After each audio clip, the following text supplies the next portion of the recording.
Las opiniones expresadas por Chayo Busquets están avaladas por su amplia experiencia como terapeuta familiar y en el previo análisis de los casos que aquí se presentan. Bienvenidos. Esto es Chayo Contigo. Comenzamos. Es frecuente que los niños lleguen de la escuela, sobre todo los pequeños, jardín de niños, kinder, maternal, en fin, todas estas edades, pequeñitos, lleguen de la escuela con un rasguño, con un golpe, con una mordida. Y evidentemente, cuando algo de eso pasa con un hijo, nos hierve la sangre. Y decimos, ¿pero qué pasó? ¿Pero quién te hizo esto? Y claramente los niños nos van a decir, pues, un niño de mi salón, es que me hizo, es que, ¿no? Y de inmediato nosotros nos vamos a enfurecer. ¿Y le dijiste a la maestra? Sí, pero no me hizo caso, ¿no? O sí, ¿y qué hizo? Nada, ¿no? Porque las respuestas de los niños tienden a ser respuestas cortas, simples, y en ese proceso nosotros decimos, pero ¿cómo? Agredieron a mi hijo y la escuela no hizo nada y la maestra no hizo nada, pero ¿cómo es posible? Y entonces se nos empieza todo el mundo a revolucionar en nuestra cabeza, nos ofuscamos y entonces tenemos ganas primero de ir, de hablar, de reclamar, de hacer toda una escena. Hay que tomar en consideración primero que no hay maldad de por medio, ¿ok? Que en esas edades lo que está pasando es que apenas se está generando el control de impulsos en los niños. Y los niños pequeños son torpes, por definición, porque todo lo que tiene que ver con la coordinación motriz está apenas madurando. Y en ese proceso de maduración, claramente los niños todavía no tienen un control de impulsos apropiado. Y en un intento por quitar el juguete, por estar jugando, el movimiento se escapa con mayor impulsividad y fácilmente arañan, fácilmente sueltan la mordida, fácilmente empujan y no hay la intención de lastimar, pero estas cosas suceden. Así es que cómo lo manejes tú va a ser esencial. Cuando tu pequeño llega de la escuela con una arañada o con un golpe o con un niño que lo empujó, con una queja, hay dos maneras de manejarlo. La primera es, de entrada, con las dos formas de manejarlo, hay que escucharlo, ¿no? Que te cuente qué pasó, ser empáticos, ¿no? Te dolió, en fin, todo lo que implica ser receptivos ante su historia. Pero ya en cuanto al manejo, hay dos formas. Una, hacer un gran escándalo, decirle que pobrecito, que no se vuelva a juntar con ese niño o niña que lo lastimó, y lo único que vas a ganar, incluso diciéndole que vas a ir a hablar con la maestra para que regañe a ese niño, en fin, todo el tema, es que se va a ir quedando poco a poco sin amigos y le vas a ir empezando a influenciar para que vea a los niños como malos, como groseros, como irrespetuosos, y se va a ir distanciando de los amigos. Eso va a provocar que también a él lo vean de esa manera cuando él tiene accidentes en la interacción con los compañeritos, con los amigos.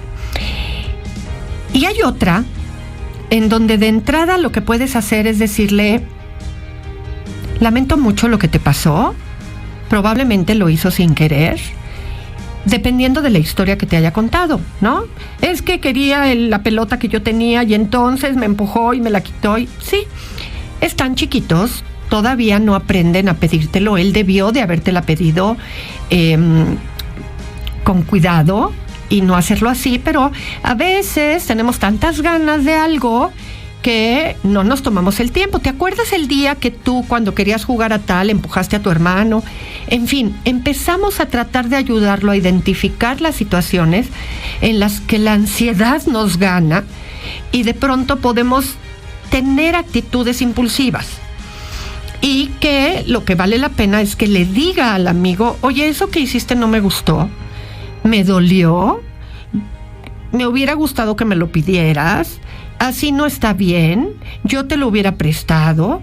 En fin, dando herramientas de interacción social que les vayan permitiendo irse adaptando a las circunstancias de otra forma, con habilidades sociales. Cuando esto ya se vuelve reiterativo y siempre es el mismo niño y siempre es de la misma manera y él no aprende a defenderse, entonces ya podemos hablar con la maestra y decirle: a ver, es la tercera, la cuarta, la quinta vez que mi hijo llega con esto. ¿Qué es lo que está sucediendo en la escuela? Pero de entrada, sí, a veces pasa, a veces no tenemos buenos días, a veces sucede esto. ¿Por qué no platicas con él y le dices lo que no te gustó? Esto lo enriquece para el funcionamiento de su vida cotidiana, en lugar de volverle esta visión de víctima, de pobrecito, y ganar una atención tuya que le refuerza que se vuelva el pobrecito que recibe mucho afecto y atención en su casa y que no lo va a llevar a ningún puerto en donde no gana habilidades sociales.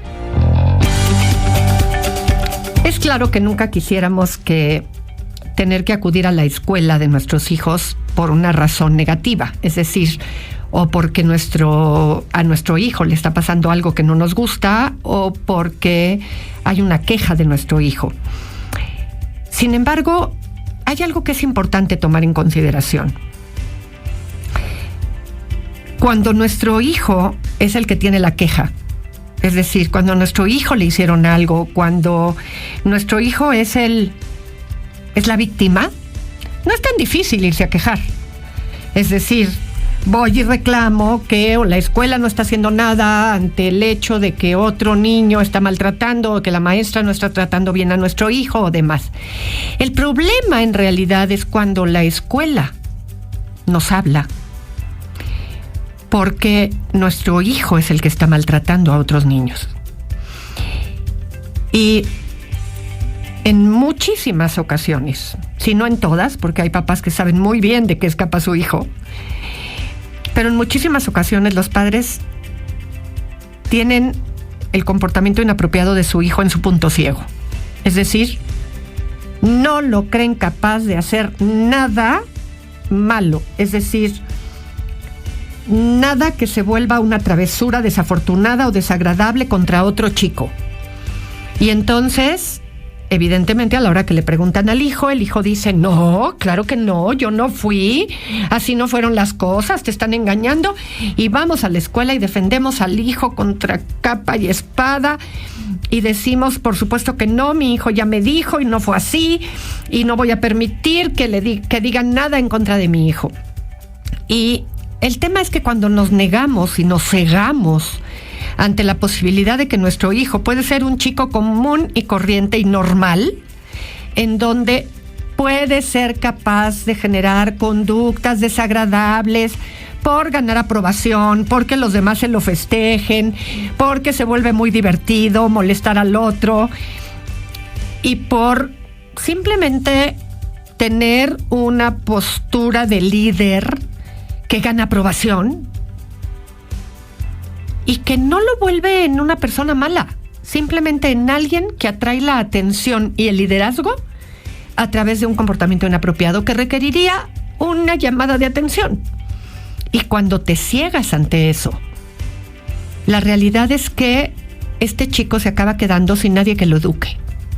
Los maestros no tienen por qué inventar cosas de tus hijos. Y ellos ven a tu hijo en un comportamiento de grupo. Así es que da la posibilidad, ábrete a la posibilidad de que tu hijo sí sea capaz, motivado por el aplauso de los demás, de que tu hijo de pronto pueda ser grosero, pueda ser maleducado, pueda ser irreverente, porque está en proceso formativo. llámale la atención, y si te lo están diciendo en la escuela, por algo es. Así es que aprovecha una ocasión para quitar un comportamiento que algo habrá hecho para parecer que está involucrado en esa problemática. Y vas a ganar mucho más corrigiéndolo que haciéndote que no lo consideras capaz. Es muy frecuente que en las escuelas de pronto tu hijo cuente una historia diferente a la que cuenta la maestra de lo que sucedió. Y no es que te esté diciendo yo que tu hijo miente. Lo que quiero que entendamos, y lo has vivido con tu pareja, y lo has vivido con amigos, y lo has vivido con tus papás ya como adulto, como adulta, las personas tenemos percepciones distintas. Es más, si lo digo con absoluta claridad, las personas editamos las circunstancias, contamos las cosas desde donde las vemos. Y cuando los niños están en proceso de crecimiento, cuentan las cosas desde donde las van percibiendo, en función de su propia necesidad. Cuando somos pequeños, contamos aquello en base a lo que a nosotros nos gusta. Por ejemplo, un niño puede decir: es que yo le pedí a la maestra que me prestara los plumones y la maestra no me dejó, en cambio a fulanita de tal sí se los dio. Y entonces, como papás, podemos decir: ¿por qué a mi hijo le están negando el material y a otros niños no? Y entonces voy furiosa con la maestra. Y la maestra, que es adulta, o el maestro adulto, nos dice: claro que sí, señora o señor. Lo que pasa es que su hijo quiso jugar con el material o usar los plumones cuando faltaban 15 minutos para la hora de la salida. Y en ese momento lo que tocaba era que entre todos dejáramos limpio el salón, pusiéramos las cosas en su lugar, porque ya teníamos que salirnos, porque iban a venir ustedes a recoger a sus hijos. El tiempo para utilizar los plumones y hacer los dibujos y demás era antes del recreo. Su hijo tiende a pedir esas cosas en el momento inapropiado. Cambia la explicación, ¿no? Ese contexto nos tiene que ayudar a nosotros a que cuando tus hijos te cuentan una historia alrededor de la escuela, aprendas a preguntarle a tu hijo: ok, ¿y qué hora era? ¿Qué pasó? ¿Ya había pasado el recreo?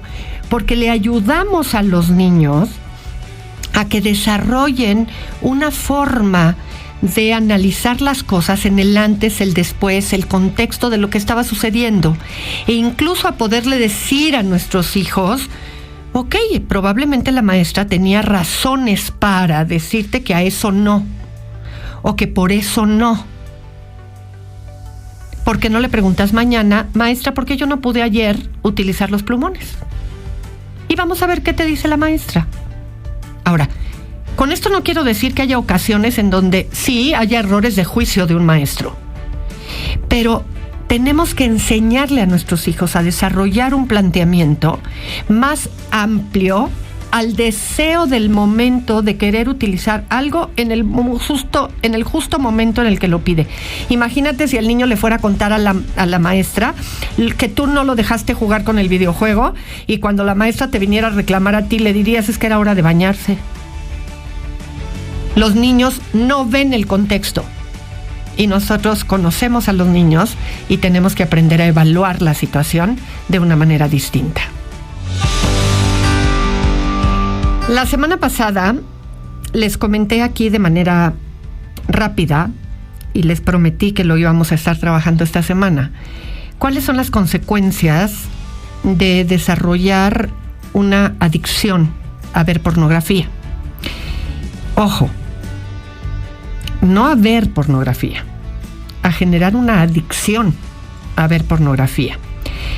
Marian Rojas Estapé es una psiquiatra española que ha estudiado mucho todo lo que tiene que ver con este contexto. Y una de las cosas que ha descubierto a lo largo de esto es que cambia la percepción del acto sexual. Por eso, en particular, pasa en niños, en adolescentes, pasa en adultos también, cuando se desarrolla claramente como una adicción. Pero por eso tenemos que cuidar que los niños y los adolescentes no se acerquen a la pornografía. Y tenemos que estar supervisando lo que ven en internet, el uso que hacen de su celular, que es algo en lo que yo insisto mucho. Porque las imágenes que se muestran en la pornografía están alejadas de la realidad. Y esa es una de las razones por las que las expectativas sobre la sexualidad se frustran. Cuando un adulto ya ha tenido vida sexual, pues puede claramente ver la diferencia. Pero cuando un niño o un adolescente no ha tenido experiencias sexuales, claramente crea una expectativa distinta. Y después hay una situación muy difícil de enfrentar en la vida sexual natural, normal. Pero en el adulto, cuando el adulto se vuelve alguien adicto a la pornografía, se genera una distorsión, cambia su percepción y después no logra tener una vida sexual apropiada, adecuada, porque solo lo logra a través de la pornografía. Así es que este es uno de los elementos. Vamos a ir revisando a lo largo de los diferentes días las otras 7 situaciones que marca y que ha encontrado ella alrededor de esto. Pero la primera y muy importante es que cambia la percepción del acto sexual. Bueno, pues antes de despedirme, solo los dejo con un pensamiento que me encontré hoy en la mañana y me pareció fenomenal, sobre todo con tanto maltrato que hay de los niños. Y decía, sobre cada niño se debería de poner un cartel que dijera: tratar con cuidado, contiene sueños.